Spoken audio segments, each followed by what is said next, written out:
नमस्कार दोस्तों, एक बार फिर से मैं आप सभी लोगों के साथ जुड़ चुका हूं।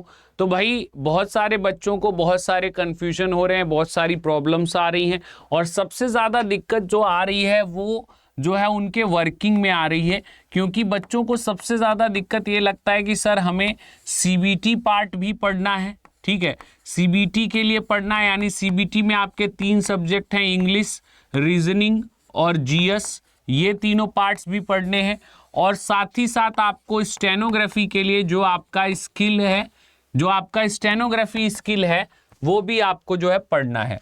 तो इसमें आप दोनों चीज़ों को कैसे साथ में लेके चलेंगे, दोनों चीज़ों को कैसे आप साथ में करेंगे, ये जो आप सभी लोगों को जो है करना है, ये आपको जो है किस तरीके से देखना और समझना है। तो इसमें आप सभी लोगों को एक बात देखनी है कि भाई आपको अगर स्टेनोग्राफी भी करनी है और आपको जो है अपना सीबीटी वाला पार्ट भी पढ़ना है, और मस्ट है दोनों चीज़ें आपको एक साथ करनी ही पड़ेंगी। ठीक है, आपको अपने सीबीटी वाला पार्ट भी करना पड़ेगा और आपका अपना स्टेनोग्राफी का जो पार्ट है, दोनों पार्ट आपको एक साथ लेके चलना पड़ेगा। तो अब ये किस तरीके से आप कर सकते हो, कैसे आप इन चीज़ों को मैनेज करोगे, इन्हीं चीज़ों को लेके आप सभी लोगों के साथ मैं जुड़ा हूं कि भाई कैसे आपको इन चीज़ों के बारे में समझाया जाए। तो भाई देखिए, सबसे पहले तो आपके लिए ज़रूरी क्या है, सबसे पहले आप सभी लोगों के लिए ये ज़रूरी है कि ये जो स्टेनोग्राफी स्किल है, इस स्टेनोग्राफी स्किल पे आप अपना फोकस बढ़ाएं। ठीक है, इस स्किल पे आप फोकस इसलिए बढ़ाएं क्योंकि भाई इंग्लिश, रीजनिंग, जीएस ये आपके जो है कॉमन सब्जेक्ट हैं, ये आपके कॉमन सब्जेक्ट हैं, हर एग्जाम में आते हैं और आप लगातार पढ़ते रहते हो। बट ये जो आपका स्टेनोग्राफी है स्किल, ये आपका जो हर एग्जाम में नहीं आता या कुछ ही एग्जाम में आता है। तो आपको इसके लिए अगर आप ये सोचते हो कि भाई हमने 2 मंथ समय दे दिया और हमने रिवीजन कर लिया और हमारा जो है स्किल क्वालिफाई हो जाएगा, तो इस बात को, इस भ्रम को आप सभी लोग दिमाग से निकाल दीजिए। ठीक है, स्टेनोग्राफी का स्किल उन्हीं बच्चों का क्लियर होता है जो कि लगातार स्टेनोग्राफी पढ़ रहे हैं, लगातार इनके डिक्टेशंस की प्रैक्टिस कर रहे हैं, लगातार बेसिक टू एडवांस लेवल वो स्टेनोग्राफी में अपना टेक्निक जो है वो बिल्डअप कर रहे हैं। तो ये चीज़ें आप सभी लोगों के लिए तभी वर्क करेंगी जब भाई आप सभी लोग इस पे फोकस करेंगे। तो भैया आपको दोनों चीज़ें कैसे कंटिन्यूटी के साथ वर्क करनी है, ये वर्क प्रोसेस आप सभी लोग समझ लीजिए। तो क्या वर्क प्रोसेस होगा जिसके थ्रू आप जो है स्टेनोग्राफी का जो आपका स्किल वाला पार्ट है और जो आपका सीबीटी वाला पार्ट है, दोनों एक साथ लेके चल सकते हैं।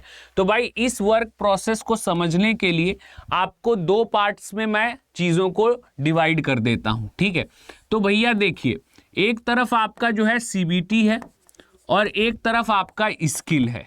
ठीक, अब स्किल में आपके 2 पार्ट हैं। अगर आपको स्टेनोग्राफी का स्किल देना है तो पहले आपको बेसिक पार्ट सीखना पड़ेगा, फिर आपको जो आपका डिक्टेशन वाला पार्ट है वो डिक्टेशन वाला पार्ट करना पड़ेगा, यानी स्टेनोग्राफी की स्पीड करनी पड़ेगी।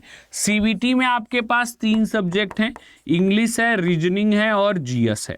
ठीक है, तो इंग्लिश, रीजनिंग, जीएस ये 3 सब्जेक्ट हैं। सबसे पहले आपको ये वाला एग्जाम क्वालिफाई करना है। अगर आप सीबीटी क्वालिफाई करेंगे तभी आप जो है स्किल टेस्ट को दे पाएंगे। इस वाले टेस्ट को आप तभी दे पाएंगे जब आप सीबीटी क्वालिफाई करेंगे। ठीक है, तो अब इसमें आप सभी लोगों का देखिए, एग्जाम में अब बहुत कम समय है। ठीक है, 10-11 दिसंबर को आपका सीबीटी का एग्जाम है। 10-11 दिसंबर को तक आपका जो है सीबीटी का एग्जाम होगा, 10 और 11 दिसंबर को।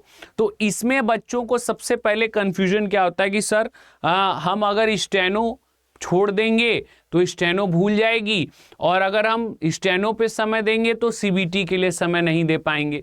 तो भैया मोटी मोटी चीज़ें आप सभी लोगों को एक बात समझनी है कि ये सीबीटी पार्ट तो बिना क्वालिफाई किए आपका काम चलेगा नहीं, तो ये सीबीटी पे तो आपको समय देना ही है। अब स्टेनोग्राफी को कैसे डील करें, तो अगर आप सभी लोगों ने बेसिक पार्ट स्टेनोग्राफी सीख रखी है तो पहले उन बच्चों को बता देता हूं कि भाई आपने बेसिक सीख रखी है, बस आपको डिक्टेशन या मैटर की प्रैक्टिस करनी है। तो आप कैसे चल सकते हैं, तो जिन लोगों ने बेसिक सीख रखा है उनको सिर्फ 1 से 2 घंटे देने की जरूरत है। ठीक है, 1 से 2 घंटे देने की जरूरत है। किस चीज के लिए? पहली बात वो सीन मैटर लिखें, ठीक है, अनसीन मैटर मत लिखें, सीन मैटर लिखें। और डेली कोशिश करें कि भाई 2 मैटर वो डेली लिख लें सीन वाले, अनसीन नहीं, सीन मैटर, 2 मैटर डेली वो सीन वाले जरूर से लिख लें।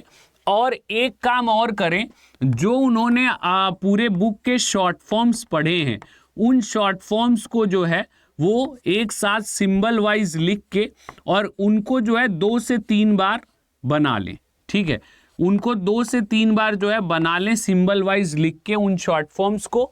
और साथ ही साथ 2 मैटर्स लिख लें जो कि सीन हो। अब 2 मैटर्स का मतलब 800 यानी 1600 वर्ड आपने लिख लिया और इसके बाद आपने शॉर्ट फॉर्म प्रैक्टिस कर लिए। तो इतना काम अगर आप करोगे तो इतना काम आपका 1 से 2 घंटे के बीच में हो जाएगा। और जब तक आपका सीबीटी वाला एग्जाम नहीं होता है, आप स्टेनोग्राफी को जिनका बेसिक पार्ट कंप्लीट हो चुका है वो 1 से 2 घंटे देते रहें। और जब आपका सीबीटी पार्ट हो जाता है फिर आप अपने समय को बढ़ा दें। तो ये वर्क उनके लिए। अब कुछ बच्चे ऐसे हैं जिनका ये बेसिक पार्ट हुआ ही नहीं है, वो क्या करें? तो भैया जिनका बेसिक पार्ट नहीं हुआ है उनको कम से कम जो है 3 से 4 घंटे देने पड़ेंगे। इसके अलावा और कोई ऑप्शन नहीं है। अगर आप 3 to 4 आवर नहीं दोगे तो फिर आपका शॉर्ट हैंड कवर नहीं हो पाएगा, क्योंकि अभी से अगर आप बेसिक करना स्टार्ट कर लेते हैं, मान लेते हैं हम कि भाई सितंबर अक्टूबर से आपने बेसिक करना स्टार्ट किया, तो कम से कम अगर 3-4 घंटे देते हैं तो 2 से 3 महीने आपको लगेंगे कम से कम आपका जो बेसिक पार्ट कवर करना है। तो मान के चलिए जब तक आपका ये सीबीटी वाला एग्जाम होगा तब तक आपका बेसिक वाला पार्ट भी कवर हो जाएगा। तो जो बच्चे अभी बेसिक पे हैं, बेसिक स्टेनो सीख रहे हैं, उनको कम से कम जो है 2 से 3 घंटे देना पड़ेगा। और जो बच्चे जो हैं मैटर लिख रहे हैं उनको 1 से 2 घंटे मैटर जैसे मैंने बताया वैसे प्रैक्टिस करना पड़ेगा। तो अब आपकी मर्जी है भाई, आपका समझ है। अगर आप दोनों चीज़ें साथ में लेके चलेंगे तभी आपका बेनिफिट होगा। ये बात आप जितनी जल्दी समझ जाइए उतना आप सभी लोगों के लिए बेहतर है। क्योंकि देखिए स्टेनो के अंदर आप बाई डे चीज़ें नहीं कर सकते, बाई मंथ चीज़ें नहीं कर सकते, आपको शुरू से चीज़ें करनी पड़ेंगी और साथ साथ दोनों का वर्क होता है। अगर आप अलग अलग इंडिपेंडेंट करने की कोशिश करेंगे कि भाई ये वाला थोड़ा कम कर लें, वो वाला थोड़ा ज़्यादा कर लें, तो आप सभी लोगों के लिए मुश्किलें बढ़ जाती हैं। तो मैंने आपको यही स्ट्रेटेजी बताई कि जो बच्चे बेसिक सीख चुके हैं और उनको डिक्टेशन और सीबीटी की तैयारी करनी है वो ये मेथड अपनाएं, और जो बच्चे अभी बेसिक सीख रहे हैं वो ये वाला मेथड अपनाएं कि भाई कम से कम 2 से 3 मंथ के लिए 3 से 4 घंटे तो आपको देने पड़ेंगे। मिनिमम 3 घंटे भी अगर आप दे देंगे तो आपका जो आपके वर्ड्स प्रैक्टिस हैं, जो आपके बेसिक पार्ट की एक्सरसाइजेज हैं, वो आपकी डेली चलती रहेंगी। तो आप बिना गैप किए दोनों चीजें कंटिन्यूटी से कर लोगे। 3 घंटे आप इसको दे देते हैं और मान लेते हैं आप इसको जो है 8 से 10 घंटे आप इसको दे देते हैं, तो टोटल अगर आवर्स कैलकुलेट भी किया जाए तो आपके टोटल जो है 13-14 घंटे आपके हो गए। तो 13-14 घंटे लगातार अगर आप स्टडी करेंगे, जो बच्चे स्टेनो का बेसिक प्लस सीबीटी दोनों तैयार कर रहे हैं उनके लिए 13-14 घंटे कम से कम आपका जो बेसिक पार्ट है वो आएगा। 13-14 घंटे लगातार लगे रहेंगे तब जाके आपका स्किल तक अच्छे मार्क्स आने की जो है गुंजाइश रहेगी, बट आपको ये समय देना पड़ेगा। चलिए भाई, तो ये मेरे को आपको बताना था कि भाई कैसे आप अपनी प्रिपरेशन आगे बढ़ाएं और कैसे आप एग्जाम के लिए जल्दी से जल्दी रेडी हों। चलिए, तो अगली वीडियो में अगली बातों के साथ मिलेंगे। तब तक सभी लोग अपना ध्यान रखिए और हमारे साथ जरूर जुड़िए। स्टेनोग्राफी क्लासेस में पेड बैचेस अवेलेबल हैं स्टेनोग्राफी क्लासेस के, तो वो अड्डा 24/7 ऐप से एक बार आप परचेज करिए और उन पेड बैच से स्टेनोग्राफी की पढ़ाई करना स्टार्ट करिए। जय हिंद, जय भारत।